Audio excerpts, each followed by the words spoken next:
오늘의 도전을 위한 두뇌 준비 운동으로 시작하겠습니다. 그저께는 목요일이었어요. 모레는 무슨 요일일까요?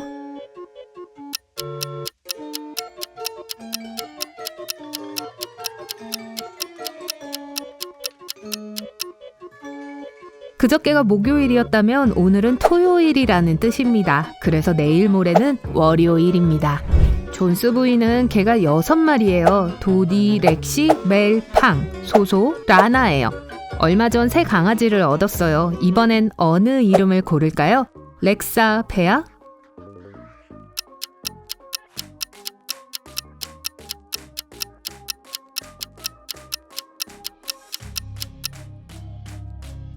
티나? 티나예요. 도, 레, 미, 파, 솔, 라. 그리고 다음은 티예요. 켈럼 형사는 교회에 작은 집을 지나다가 한 여자가 소리치는 걸 들었어요. 안 돼, 벤! 그러지 마! 그는 안으로 달려가 쥐약이 든 빈병과 몇몇 사람들을 봤어요. 나이 든 여자, 젊은 남자, 금발 소녀, 갈색머리 소녀, 그리고 고양이. 그는 이 중 한 사람이 독약을 마셨다고 생각했습니다. 아무런 질문도 하지 않고 그는 남자를 차에 태워서 병원으로 데려다 줬어요. 형사는 누가 독을 마셨는지 어떻게 알았을까요?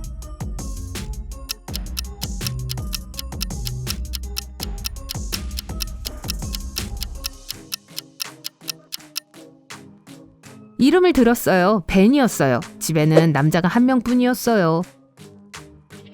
엠마는 비밀 요원이고 해외에서 밀수품을 밀반입했을 가능성이 있는 남자를 쫓고 있습니다.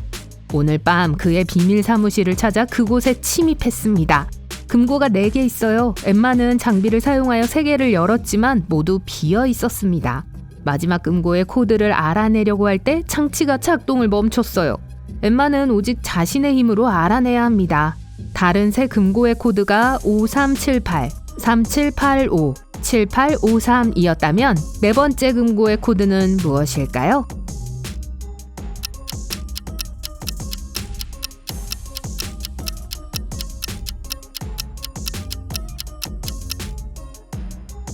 다음 코드가 이전 코드의 첫 번째 자리를 마지막 위치로 이동하여 형성된다는 걸 눈치채셨을 거예요. 그래서 네 번째 코드는 8537입니다.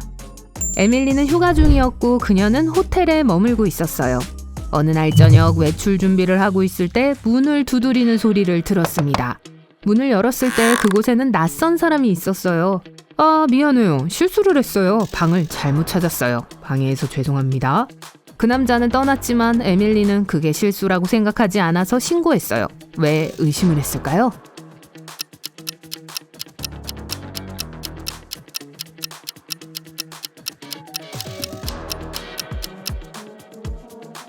그 남자는 문을 두드렸어요. 정말 자기 방이라고 생각했다면 열쇠로 문을 열려고 했을 거예요. 에스메는 숲에서 산책을 하다가 길을 잃었습니다. 곧 마녀의 집을 발견하고 안으로 들어가 고양이를 쓰다듬고 마녀에게 집으로 데려가 달라고 부탁했어요. 하지만 마녀는 제안을 했습니다.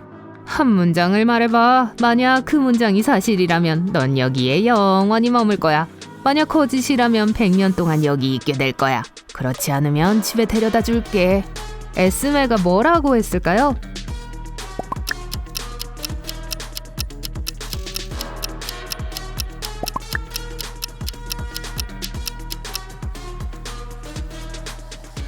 에스메는 난 여기서 100년 동안 머물 거예요 라고 말했습니다. 그게 사실이라면 에스메는 영원히 그곳에 머물러야 하지만 그러면 그 진술은 거짓이 됩니다. 만약 그게 거짓이라면 100년 동안 머물러야 하는데 그러면 사실이 됩니다. 마녀는 너무 혼란스러워서 에스메를 보내줬어요. 켈럼 형사는 도시 주변에서 강도를 쫓고 있었어요. 갑자기 그 강도는 병원에 들어갔고 사라졌습니다. 형사가 건물에 들어갔을 때 3명의 직원이 있었어요. 한 명은 의사로 가장한 범인임에 틀림없습니다. 누군지 아시겠어요?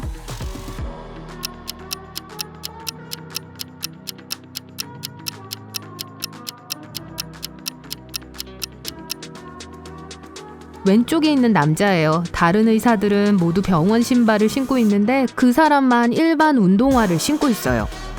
어느 여름날 경찰은 강도가 스페인에서 탈출하여 로스앤젤레스로 가는 비행기를 탄다는 정보를 입수했어요. 강도의 인상차기를 알아냈어요. 키가 180cm고 말랐고 검은 머리에 턱수염은 없어요. 켈럼 형사는 그를 체포하기 위해 공항에 도착했습니다. 한번 보세요. 경찰이 찾는 사람은 누구죠?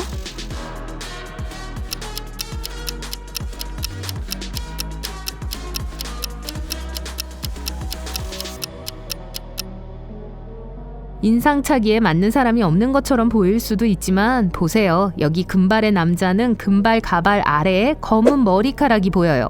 변장한 범인이 틀림없어요. 켈럼 형사는 태평양 어딘가의 먼 섬으로 휴가를 갔습니다. 문제는 그가 현지 언어를 말하거나 이해하지 못한다는 거예요. 하지만 지금 당장 어떤 화장실을 사용해야 하는지 알아내야 해요. 하나는 남자 화장실이고 다른 화장실은 여자 화장실이에요. 그는 영어를 못하지만 이해할 수 있는 한 현지 여성을 만났어요. 켈럼 형사는 어느 것이 남자 화장실인지 어떻게 알아낼 수 있을까요?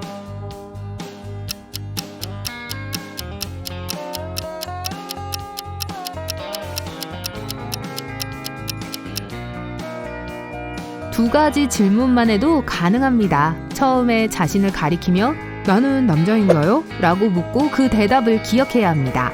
그 지역 여성이 뭐라고 대답하든 그것은 그렇다는 것을 의미합니다. 그러면 켈럼 형사는 한 화장실을 가리키며 여기가 남자 화장실인가요? 라고 두 번째 질문을 할 수 있습니다. 대답이 이전과 같다면 예입니다. 다르다면 아니요입니다. 그런데 어떤 언어로든 대답할 줄 아는 건 무엇일까요?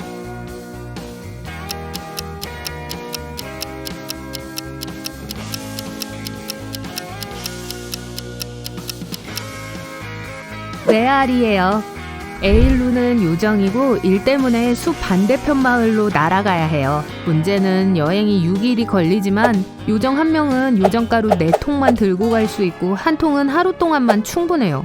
중간에 요정 가루를 더 구할 수는 없습니다. 모두 마을에 저장되어 있어요.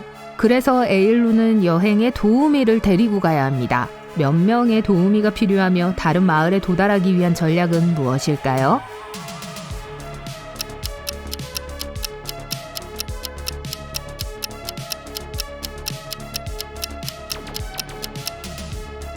에일루는 2명의 도우미가 필요해요. 그들을 B와 C라고 부를게요. 각각 4일분의 요정 가루를 가져갈 수 있으므로 총 12통을 갖게 됩니다. 첫날에는 모두 B가 들고 간 요정 가루를 사용하고 4통 중 3통을 사용할 거예요. 하루가 지나면 B는 날아서 마을로 돌아가고 에일루와 C는 계속 여행을 합니다. 남은 요정 가루는 B가 안전하게 집으로 돌아가기에 충분해요. 둘째 날에 에일루와 C는 C가 들고 간 요정 가루를 사용하기 때문에 오늘 중으로 2개를 사용할 겁니다. 그 다음에 C는 집에 갈 거예요. 집으로 돌아가는 길은 이틀이 걸릴 거고 2통은 C가 돌아가기에 충분할 겁니다. 에일루는 혼자 여행을 계속하고 4일이 더 걸리겠지만 그곳에 도착할 수 있는 4통의 요정 가루가 남아있을 거예요. L은 대학생이에요. 기차를 타고 학교에 갑니다. 하지만 기차역까지는 항상 자전거를 타고 가요. L의 집은 2역 사이에 있고 첫 번째 역에서는 1마일, 두 번째 역에서는 2마일 떨어져 있어요. 매일 아침 L은 자전거를 타고 첫 번째 역까지 갑니다. 하지만 매일 오후 학교에서 돌아올 때는 두 번째 역에서 내립니다. 왜일까요?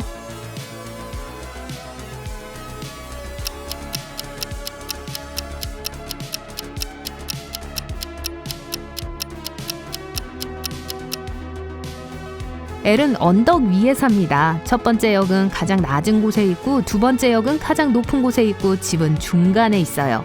이 위치를 최대한 활용해서 목적지까지 내리막길을 이용하려고 하는 거예요. 여름 캠프에서 모든 사람들은 자신에 대한 재밌는 사실을 말해야 했고 다른 사람들은 그것이 사실인지 거짓인지 추측해야 했습니다. 카밀라는 내 생일은 2월 29일이라서 다른 사람들보다 생일이 4배 더 적어요. 올해 생일 파티를 했어요. 17살이 됐죠. 왜 사람들은 카밀라를 믿지 않았을까요?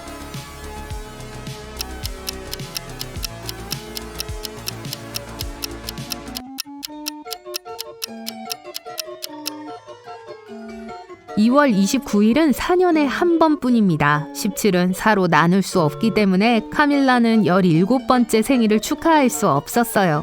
그래서 그날 태어나지 않았거나 17살이 아니에요.